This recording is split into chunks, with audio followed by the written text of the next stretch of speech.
ಈ ಸರ್ಕಾರದಲ್ಲಿ ಕಾಂಗ್ರೆಸ್ ಪಕ್ಷಕ್ಕೆ ಏನೋ ಒಂದು ವಿಶ್ವಾಸ ಇಟ್ಟು ಜನತೆ ಕೊಟ್ಟಂತ 135 136 ಸ್ಥಾನ ಏನು ಗೆದ್ದಿದ್ದಾರೆ.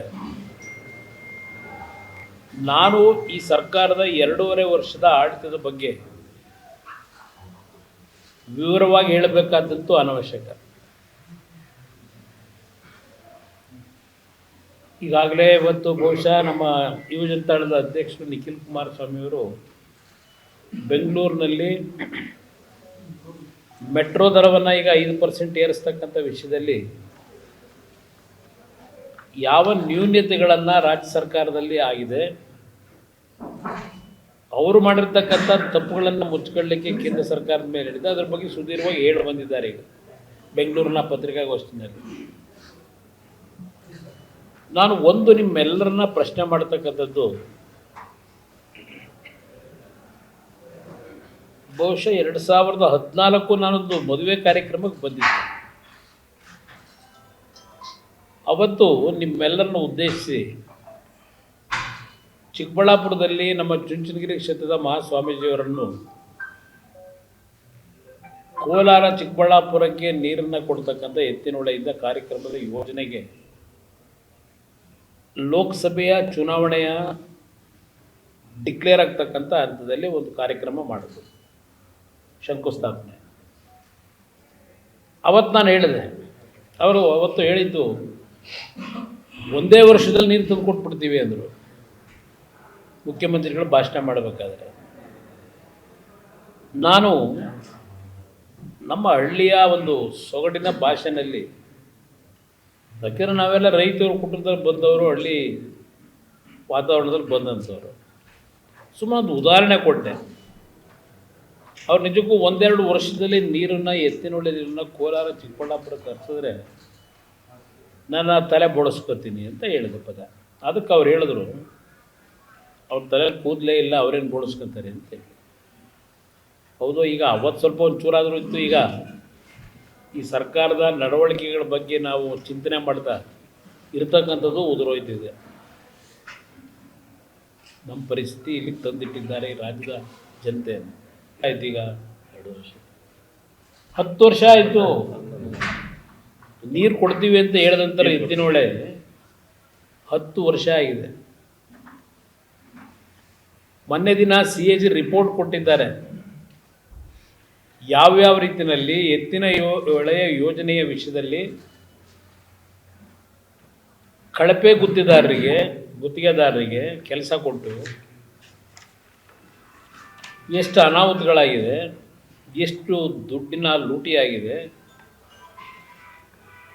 ಈಗ ಅದರ ಯೋಜನಾ ವೆಚ್ಚ 33,000 ಕೋಟಿಗೆ ಹೋಗಿದೆ. 8,000 ಕೋಟಿ ಆಯಿತು, ಆಮೇಲೆ 14,000 ಕೋಟಿ ಆಯಿತು, ಆಮೇಲೆ 23,000 ಕೋಟಿ ಆಯಿತು, ಈಗ 33,000 ಕೋಟಿಗೆ ತಗೊಂಡೋಗಿದ್ದಾರೆ. ಇದೇ ಈ ಸರ್ಕಾರದ ಸಾಧನೆಗಳು.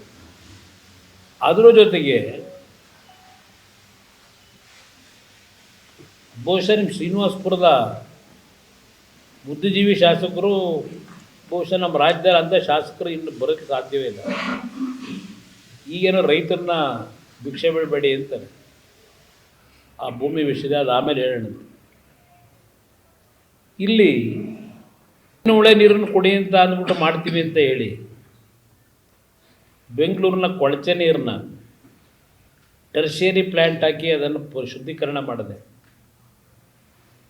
ಈ 2 ಜಿಲ್ಲೆ ಜನತೆ ಏನು ಅನ್ಯಾಯ ಮಾಡಿದ್ದಾರೆ ಅಂತ ಹೇಳಿ ನಿಮಗೆ ಅವರ ಬದುಕಿನ ಜೊತೆ ಹೋರಾಟ ಮಾಡ್ತಾ ಅವರ ಬದುಕಿಗೆ ಕೊಳ್ಳಿ ಇಡ್ತಾ ಇದ್ದೀರಿ. ಇದನ್ನು ಕೇಳಲಿಕ್ಕೆ ಬಯಸ್ತೀನಿ. ತೆಗೀರಿ, ಇವತ್ತು ಹಲವಾರು ಸಂಶೋಧನೆಗಳು, ಕೆಲವು IITಯ ವರದಿಗಳನ್ನು ತೆಗೀರಿ. ಈ ನೀರನ್ನು ಬಿಟ್ಟ ಮೇಲೆ ಈ ಜಿಲ್ಲೆಗಳಲ್ಲಿ ಎಷ್ಟು ಕ್ಯಾನ್ಸರ್ಗಳು ಇವತ್ತು ಮನುಷ್ಯನ ದೇಹಕ್ಕೆ ಪರಿಣಾಮ ಬೀರ್ತಾಯಿದೆ, ಆ ಕಾಯಿಲೆಗಳಿಗೆ. ಈ ಭಾಗದಲ್ಲಿ ಬೆಳೀತಕ್ಕಂಥ ಬೆಳೆಯನ್ನು ಮೊದಲು ವಿದೇಶಗಳಲ್ಲಿ ಪೈಪೋಟಿ ಮಾಡಿ ತಗೊಳ್ಳೋರು, ಇವತ್ತು ಎಲ್ಲಿಗೆ ಬಂದಿದೆ ಪರಿಸ್ಥಿತಿ, ರೈತರ ಪರಿಸ್ಥಿತಿ.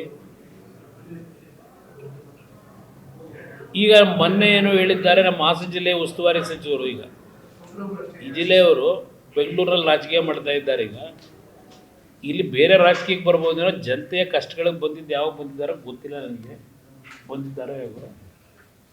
ಈಗ ಅದೆಂಥದ್ದು ನೆನ್ನೆ ಒಂದು ಸಭೆ ಮಾಡೋರದ್ದು 2 ದಿವಸದಿಂದ.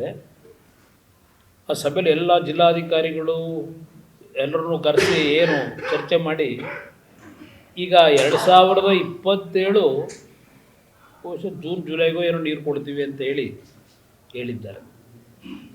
ಒಂದು ಸಭೆ ಮಾಡಿ ಆ ಕಾಲುವೆಗಳು ಕಟ್ಟಿರ್ತಕ್ಕಂಥ ಪರಿಸ್ಥಿತಿ ಏನಿದೆ, ಸುಮಾರು 2900 ಕೋಟಿ ವೆಚ್ಚದಲ್ಲಿ ಮೋಟ್ರ್ಗಳು ಮತ್ತು ಕೆಲವು ಅದಕ್ಕೆ ಬೇಕಾದಂಥ ತಾಂತ್ರಿಕ ವಸ್ತುಗಳನ್ನೇನು ಕೊಂಡುಕೊಂಡಿದ್ದಾರೆ, ಅವೆಲ್ಲ ಇವತ್ತು ಜಂಕ್ ಹಿಡಿದೋಗಿದೆ ಅಂತೇಳಿ CAG ರಿಪೋರ್ಟ್ ಕೊಟ್ಟವ್ರೆ. ಯಾವುದೂ ಇವತ್ತು ಉಪಯೋಗ ಬರಲ್ಲ ಅಂತೇಳಿ. ಇದು ಇರ್ತಕ್ಕಂಥ ವಾಸ್ತವಾಂಶ. ಕೋಲಾರ ಜಿಲ್ಲೆಯ ಜನತೆಯ ಜೊತೆ ಚೆಲ್ಲಾಟ ಇವತ್ತೇನು ಮಾಡ್ತಾ ಇದ್ದೀನಿ ಅಂತ ಹೇಳಿದೆ. ಇವತ್ತು ಅಟ್ಲೀಸ್ಟ್ ಟರ್ಷಿಯರಿ ಪ್ಲ್ಯಾಂಟ್ನಾದರೂ ಹಾಕಿ ನೀರು ಕೊಟ್ಟಿದ್ರೆ ಅಭಿನಂದಿಸ್ಬೋದಾಗಿತ್ತು. ಸದ್ಯ ಒಂದು 2 ವರ್ಷ ಮಳೆ ಚೆನ್ನಾಗಾಯಿತು. ಮಳೆ ಚೆನ್ನಾಗಿದ್ದರಿಂದ ಸ್ವಲ್ಪ ಕೊಳತೆ ನೀರುಗಳು ಹರಿದು ಹೋಗಿದೆ ಹೊರಗಡೆ. ಇವತ್ತು ಬೋರ್ವೆಲ್ಗಳ ಪರಿಸ್ಥಿತಿ ಏನಾಗಬೇಕಾಗಿತ್ತು. ನಾವು ನಿರ್ಭೀತ, ನಿಷ್ಪಕ್ಷಪಾತ, ವಿಶ್ವಾಸಾರ್ಹ ಸುದ್ದಿಗಳಿಗೆ ಮತ್ತೊಂದು ಹೆಸರಾಗಿರುವ ನ್ಯೂಸ್ 18 ಕನ್ನಡ ಈಗ ಆಪ್ನಲ್ಲೂ ಲಭ್ಯವಿದೆ. ದಯವಿಟ್ಟು ಇಲ್ಲಿರುವ QR ಕೋಡ್ ಸ್ಕ್ಯಾನ್ ಮಾಡಿಕೊಂಡು ಆಪ್ ಡೌನ್ಲೋಡ್ ಮಾಡೋದಕ್ಕೆ ಮರಿಬೇಡಿ. ನಿಮ್ಮ ಬೆಂಬಲ ಹೀಗೆ ಸದಾ ನಮ್ಮೊಂದಿಗಿರಲಿ. ಧನ್ಯವಾದ.